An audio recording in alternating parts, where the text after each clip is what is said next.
Hi, this is Miss Claywell. We are talking about Skill 24, Surveys, Experiments, and Observational Studies.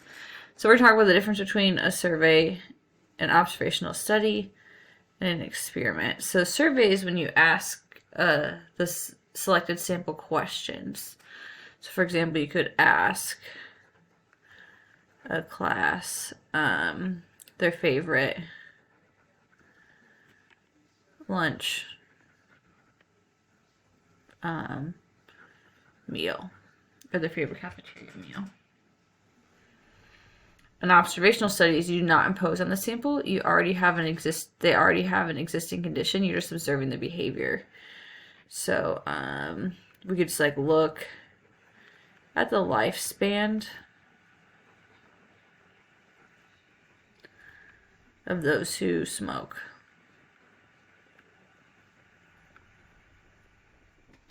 An experiment is a condition created by imposing a treatment. So for an experiment, we could have half the sample drink a gallon of water a day, half sample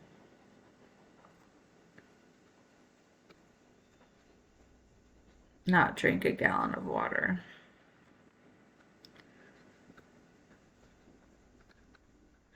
And we can see how that changes between the two. We've used the word sample a few times. And population.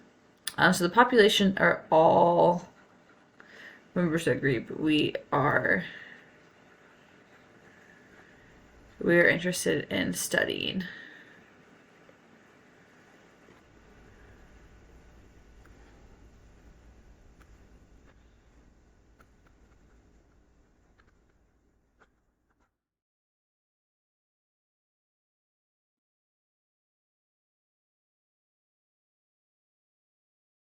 The sample is a member of the chosen group.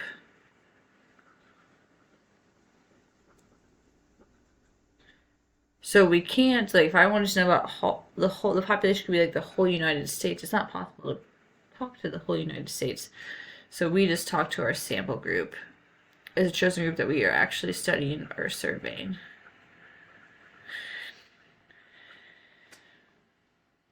So Snack Company wants to know how much sugar between the kids of age 5 to 12 prefer in their cookies. Company decides to do this on experiment of elementary school children eating lunch in Kansas. So the population is all kids 5 through 12. The sample, the ones we're actually going to survey, is students, not just any students, but elementary students in Kansas that are eating lunch.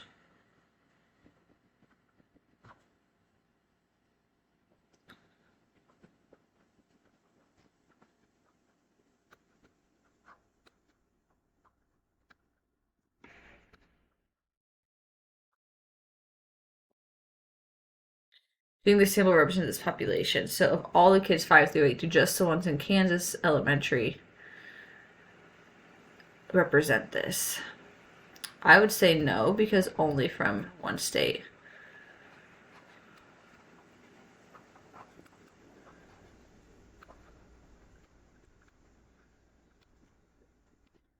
Which is unideal.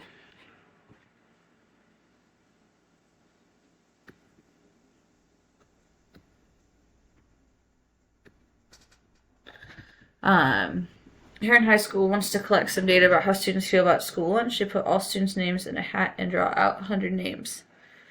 So the population is Heron High School students. The population that we're actually dealing with is the 100 random students. I would say yes. This population does represent the sample.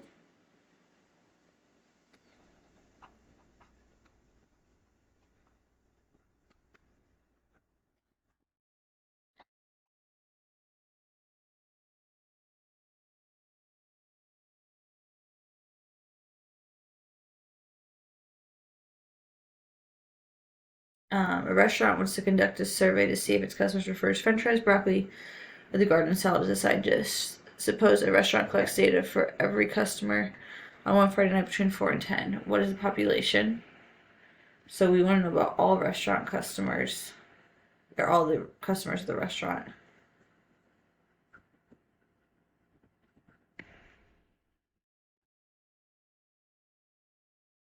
The sample would be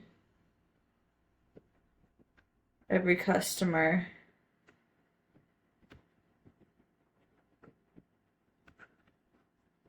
on Friday from 4 to 10 p.m.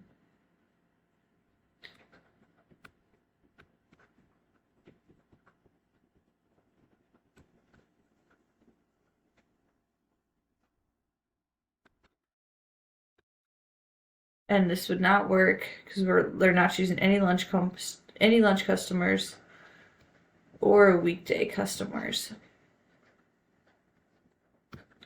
They're only choosing Friday night customers.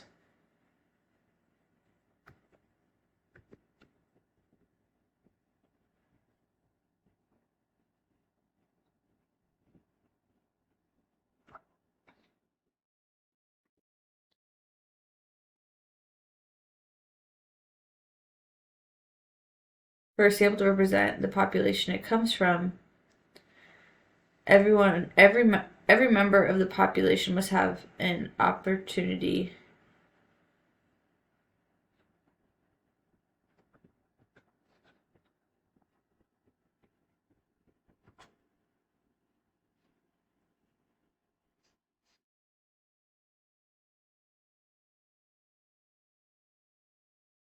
to be chosen from a group. So we have to make sure that every population, or it isn't, if something's random, that means a sample, every member has an equal opportunity to be chosen. Here in high school wants to collect some data about how some students feel lunches. They put students' names in a house and draw out 100. Is this random? Yes, because every student has an equal chance.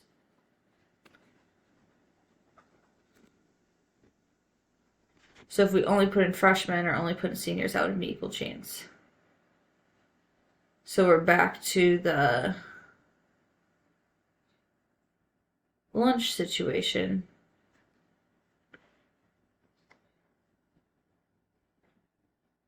Is this random? No, not every customer.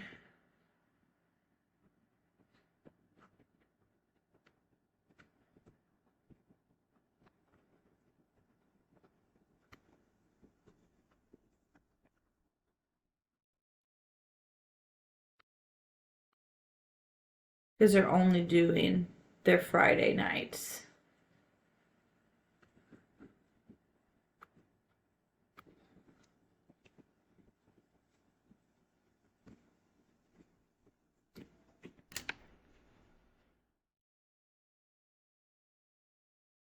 The reason things need to be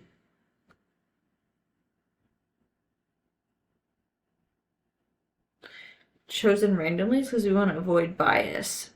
So a sample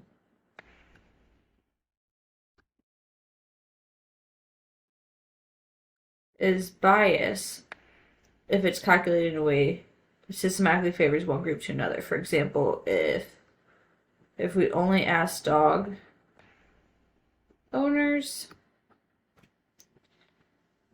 if worth paying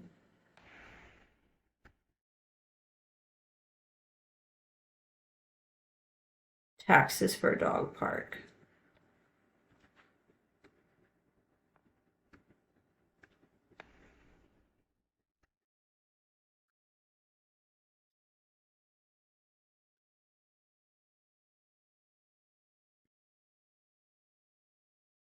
It's not that population is going to be biased because we're favoring people that own dogs. And what we're trying to talk about is also about dogs. or if we only ask seniors about something related to school. So we want to make sure something is a random sample or a good enough random sample.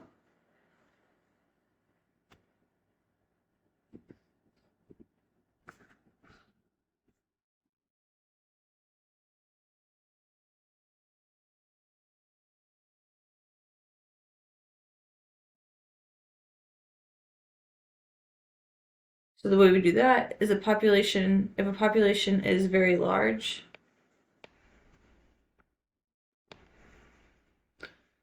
we're going to put all members of a population onto a list. We choose a random number and start with that place on the list. We choose every nth member on the list of the sample.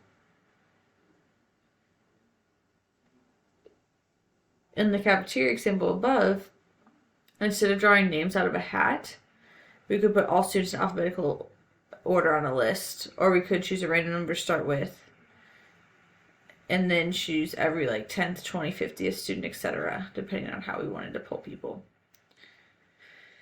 So these are some ways to make samples random.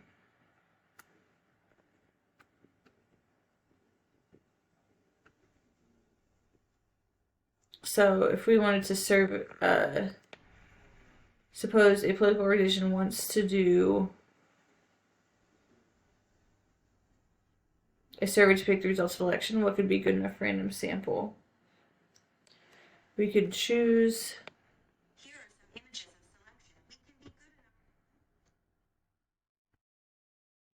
every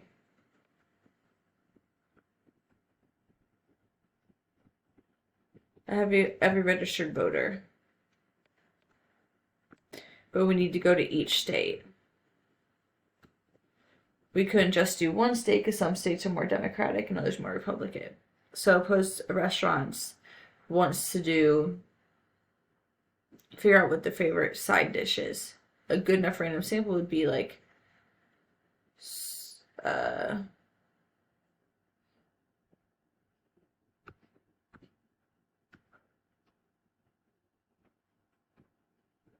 ask the, or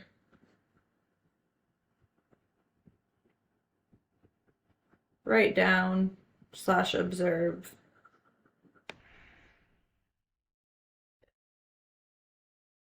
every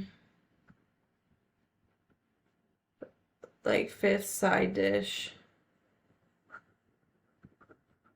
ordered for a week. So for a whole week, we're going to look at all the side dishes orders.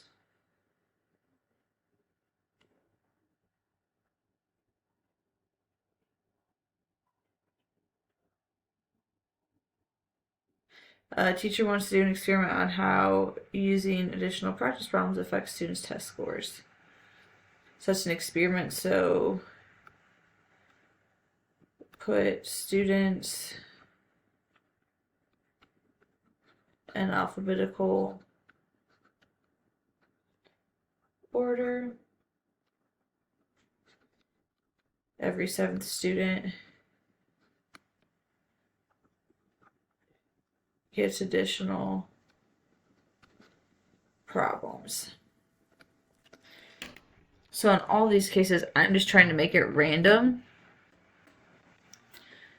on how students